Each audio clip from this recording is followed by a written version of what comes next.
You arrive before sunrise because arriving on time implies you know where you are. You don't.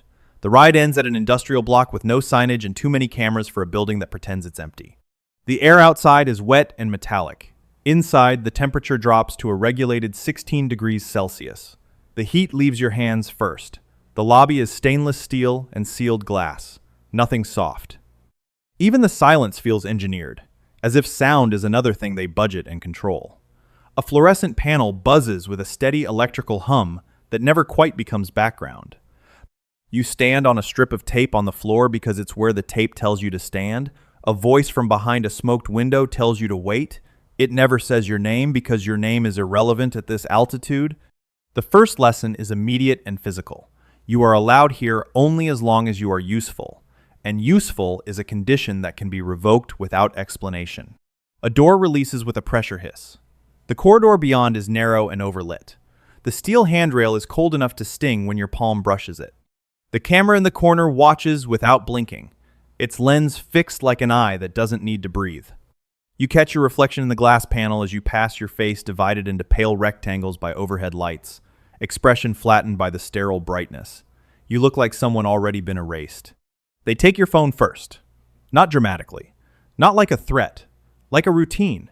A plastic bin slides under a slot. You place the device inside because everyone places their device inside. The bin disappears. A different bin appears with an ID badge that doesn't have a photo and doesn't have your name.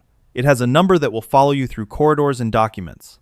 The badge is laminated and the clip is cheap. The clip will break eventually. The number won't. The intake room smells like disinfectant and recycled air. A desk bolted to the floor. 2 chairs bolted to the floor. A small printer that never stops warming itself. The person across from you reads from a checklist. Their tone is neutral, professional, and tired, in a way that suggests this is not a career. It is a station. They don't ask if you understand. They ask if you acknowledge. You sign forms that define you as a contractor, a temporary resource, a non-entity. Your initial paragraphs state that you will not discuss what you see, who you meet, or where you go. It's all written in careful language designed to survive courtrooms without ever revealing what it actually protects. Your first assignment is not the work outsiders imagine. It is inventory. It is errands. It is paperwork that must be correct enough to pass casual scrutiny and incorrect enough to be useless as proof. You learn that the organization runs on documents the way an engine runs on oil, not to perform the work, but to reduce friction, to prevent heat, to keep the machine from seizing when something goes wrong. They don't call it cover. They call it compliance. They do it with a straight face. You are given a locker and a code that will be changed without telling you. Inside, a gray shirt, a gray jacket, a keycard sleeve, nitrile gloves, a thin notebook with no branding, and a pen that feels too light. Nothing personal, nothing you'd miss. The uniform is anonymity as fabric. You put it on because that's what you do at the bottom. You put on what you're given, and you keep your questions inside your mouth. The building has sounds that never stop. Ventilation. A distant compressor. The soft click of relays. Somewhere behind a wall, servers exhale heat and draw in cold air like lungs that never sleep. You move through rooms where people sit under blue monitor light, faces blank, hands steady. You notice how few personal items exist on desks. No photos. No coffee mugs with jokes. No small rebellions. You realize the place is designed to prevent attachment, T, the way a clean room prevents contamination. In your second week, someone shows you the board.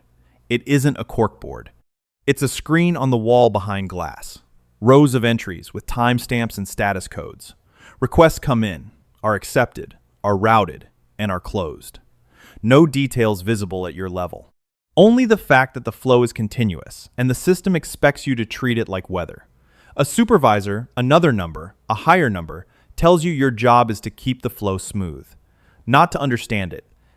Smoothness is the metric. Smoothness is survival. They start you on receipts, not for the work itself, for the perimeter of the work. Gas, parking, cash, withdrawals under thresholds that won't trigger automatic alerts. You are taught how to write expenses in a way that looks boring. Boring becomes a guiding principle. Boring is safety. Boring is invisibility. You handle paper that smells like ink and sweat and brief ownership before it's destroyed.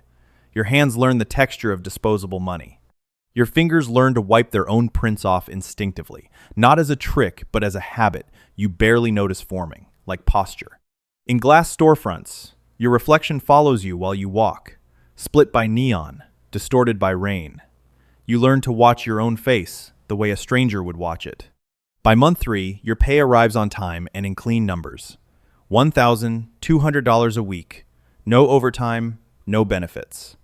A separate bonus line when you perform above baseline. You are not praised. You receive a notification. Promotions here do not come with speeches. They come with updated access permissions and a new set of checklists. When you move up, it is because the system has calculated that you are less risky than whoever is being removed.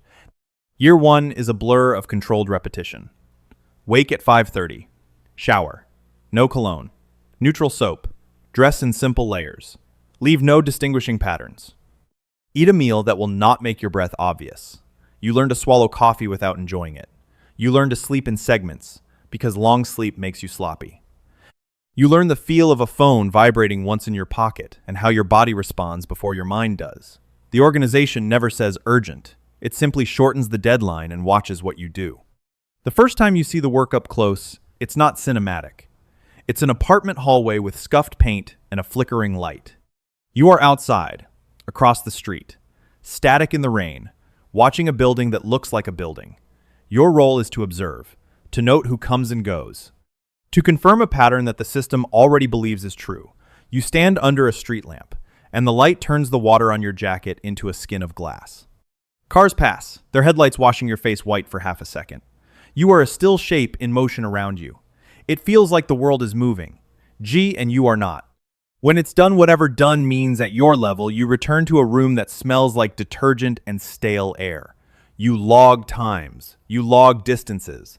You submit a sequence of confirmations. You do not write what happened. That is not your jurisdiction. Someone above you will translate what happened into code and closure. You are paid to make the system feel like it is never surprised. Year 2 begins with a new badge and an updated number. You are now trusted with handoffs. Not the center of the work, the edges. A key left in a specific place. A bag that changes hands without eye contact. You handle objects that look ordinary and are treated like hazards. The rule is simple. If it can be used against you, it will be. So you learn to keep your possessions minimal. You keep your life narrow. You stop taking photos. You stop keeping souvenirs. You don't keep anything that can be turned into leverage. The first moral compromise isn't blood. It's paperwork. Someone asks you to confirm a time you didn't witness.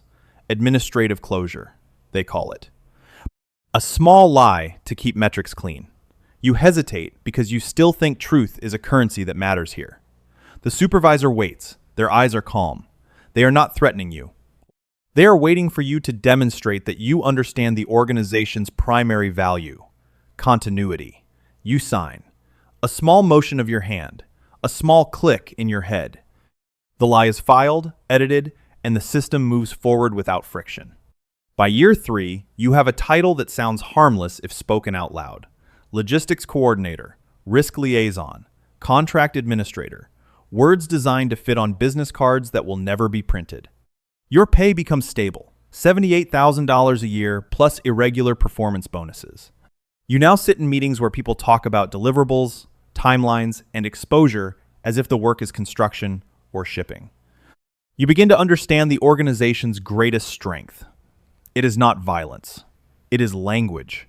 Language that turns actions into units. Units into processes.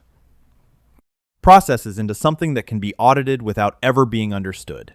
You learn the unspoken rules the way you learn humidity by how it makes everything feel heavier. Rule 1.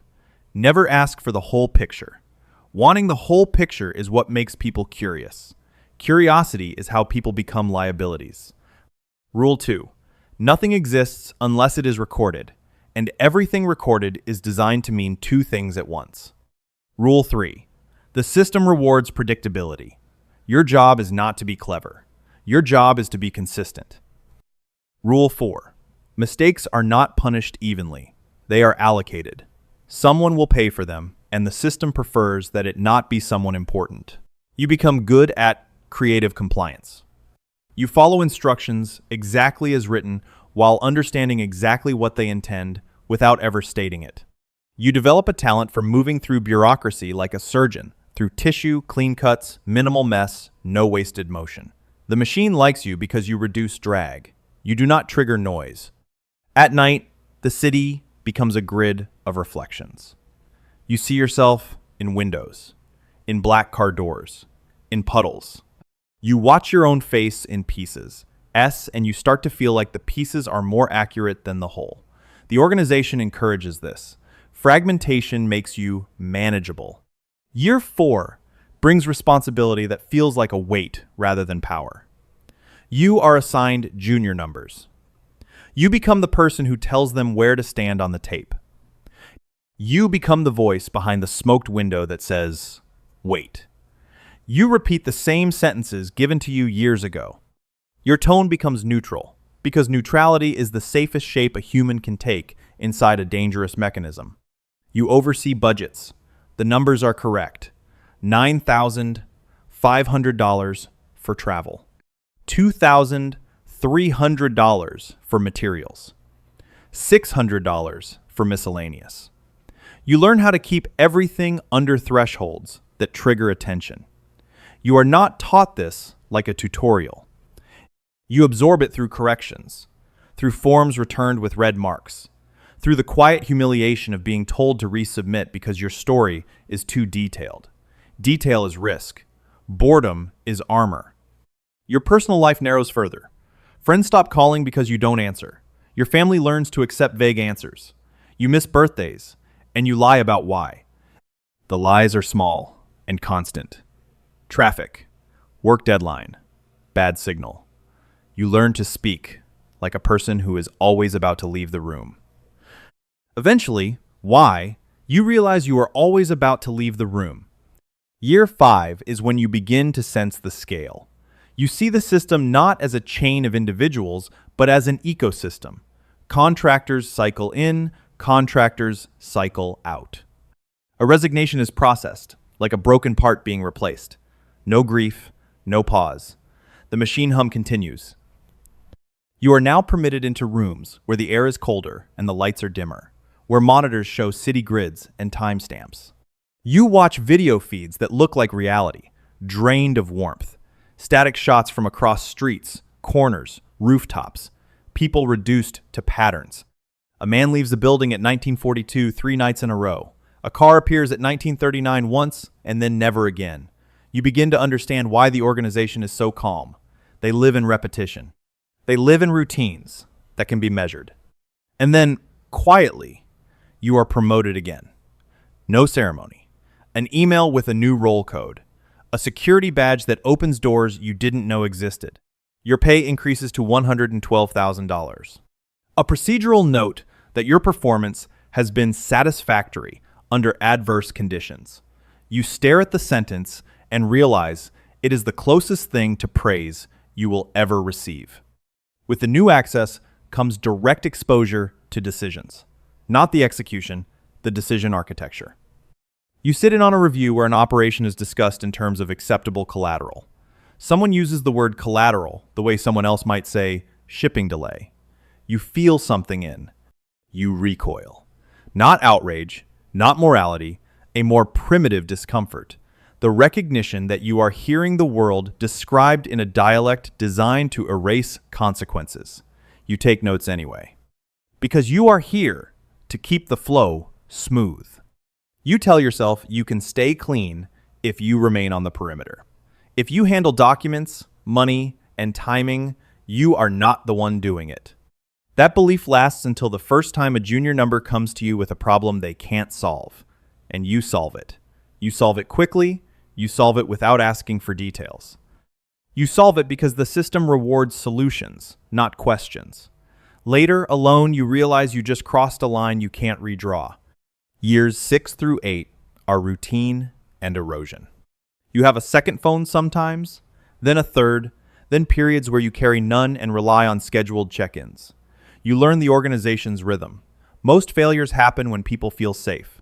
You stop feeling safe. You stop seeking it. You develop insomnia that feels clinical. You sleep 4 hours, wake, lie still, listen to your building's pipes. You track the sounds the way you track patterns in the field. You know your neighbors by their footsteps, not their names. You prefer it that way. Names create hooks. Your relationships fail quietly. There is no explosion. There is a gradual thinning of connection, like a rope fraying until it snaps under its own weight. People ask you where you are going. You tell them, work. The word becomes meaningless. The real answer is that you are going where you can't be used against yourself. Your identity reshapes around constraints.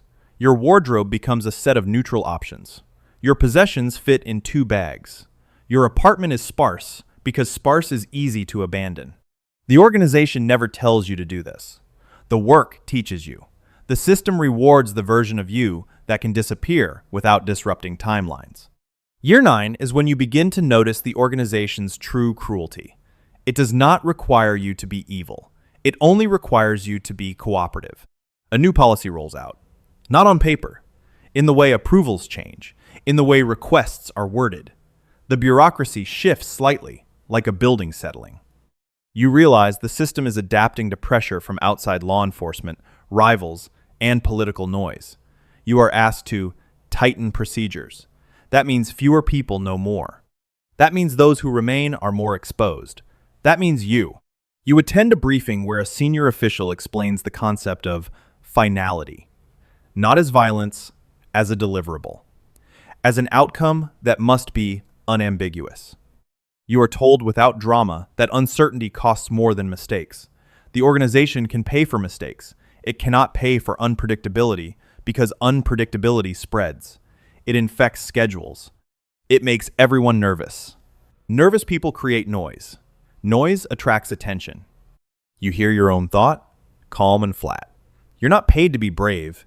You're paid to be final. The sentence sits in your head like a tool placed on a table. Clean, cold, ready. Year 10 begins with a transfer you didn't request. You are moved laterally into a role that puts you closer to field consequences. A procedural note says the organization needs your stability under stress. You understand what that means. You have become a kind of insulation. The system uses you to keep heat from reaching its core. Your days are now constructed from checkpoints, confirmations, deadlines. You manage people who manage people.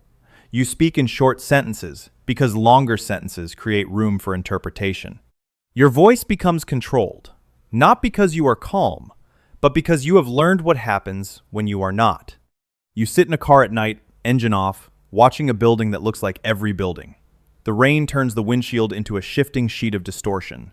Streetlights smear into pale bands across the glass. Somewhere, a camera watches the street the way a predator watches a trail. You are part of an arrangement of eyes. Your eyes, their eyes, the system's eyes. Everyone watching. Everyone is trying to be the one who sees first. You have a folder now, digital, encrypted, access controlled, that contains your own history inside the organization, not in narrative form, in entries, dates, performance notes, risk assessments. You read the lines and realize the system has never seen you as a person. It has seen you as a pattern of reliability, with an expiration date it doesn't disclose. The crisis doesn't arrive like an explosion. It arrives like a mismatch. A detail doesn't match. A person is in the wrong place at the wrong time. A second car appears where your mental map expected space. You feel it before you can name it. You're being hunted by someone who thinks like you. Your body reacts first, your throat tightens, your skin feels too close to your bones. You keep your face neutral because you are being observed, and the fastest way to confirm fear is to display it.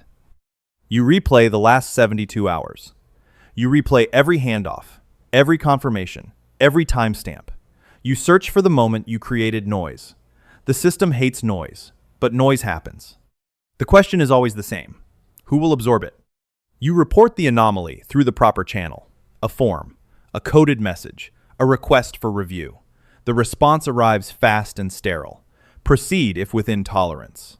No reassurance. No backup. No empathy. A number attached to the message that indicates it came from above you, not from beside you. Above means distance. Above means they are willing to lose you if you become expensive. The decision point arrives in quiet increments. You can proceed and accept collateral you swore you didn't create, or you can abort and become a problem that needs solving. Your employers don't tolerate uncertainty. Neither do the people tracking you.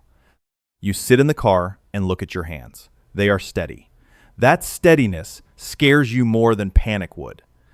You have been trained by repetition, by bureaucracy, by the constant pressure of consequence to function without drama. You understand now that this is what the system wanted from the beginning. A human who can execute a decision without experiencing it as a decision. You choose. You do not feel heroic. You feel procedural. Later, you watch rainwater slide down a pane of glass, and your reflection breaks into strips. The city outside is neon and indifferent. The organization's work blends into the city's movement the way exhaust blends into cold air. If you were looking for it, you could find it. If you weren't, you'd never know it existed. The shattering is not a gunshot moment. It is a quiet realization that arrives when you finally stop lying to yourself. You are not managing risk. You are being managed as a risk. You are not irreplaceable. You are a buffer. You are not part of a team. You are a component. You learn this when you notice a junior number shadowing your routines, asking questions that sound like curiosity but feel like measurement. They watch how you log. How do you report? How do you move through the building? They do not ask for your advice.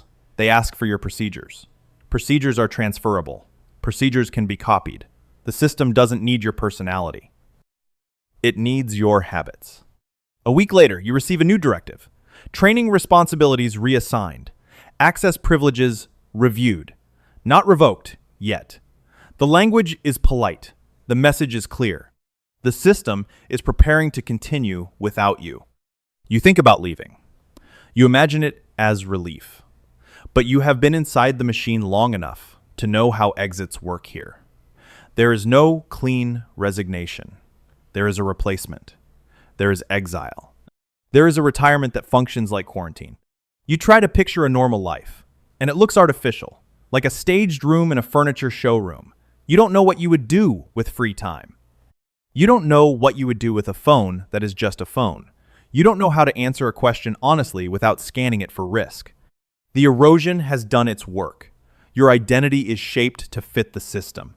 Even your silence has been trained.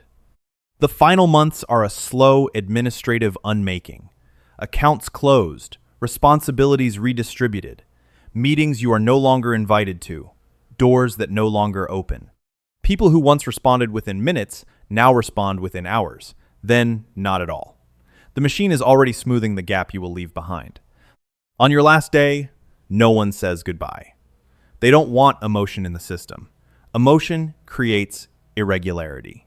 You return your badge, you place it in a plastic bin that slides under a slot. The bin disappears. A different bin appears with your personal items. A cheap pen, a notebook with half-used pages, a keycard sleeve, and a few receipts you forgot to destroy. You stare at the paper slips and realize how small your evidence of existence is. A thin stack of transactions. Proof that you moved through the world without leaving a shape anyone could hold. You step outside, and the air feels wrong. Too warm. Too alive. The street is wet again, reflecting headlights and broken lines. You see a surveillance camera on a pole, still, indifferent, watching traffic flow the way it always has. The world looks the same as it did when you entered. That is the point. The machine did not need you to change the environment. It needed you to adapt to it until you were indistinguishable from it. You go home to a quiet room and sit down, because sitting is something you can still do without permission. The silence is unfamiliar. You listen for the hum of machines that aren't there. Your body waits for instructions that won't come. You feel the urge to check a schedule, to confirm a timestamp, to report your location, to reduce uncertainty for someone above you. There is no one above you now. That should feel like freedom. It feels like exposure. When it's over, whatever over means, you return to that quiet room and realize the worst consequence isn't fear. It's the absence of surprise. Nothing shocks you anymore. That's how you know you're not coming back. Outside, the system continues perfectly. Your replacement stands on a strip of tape in a cold lobby. They hand over their phone. They receive a badge with a number. They sign forms they don't fully understand. The printer warms itself. The fluorescent panel buzzes. The corridor lights remain too bright. The air stays at 16 degrees Celsius. A voice behind smoked glass tells them to wait. And somewhere in the city, under rain and reflections, across the street from an ordinary building, a static camera watches a human shape stand still long enough to become part of the scenery. The pattern holds. The flow remains smooth.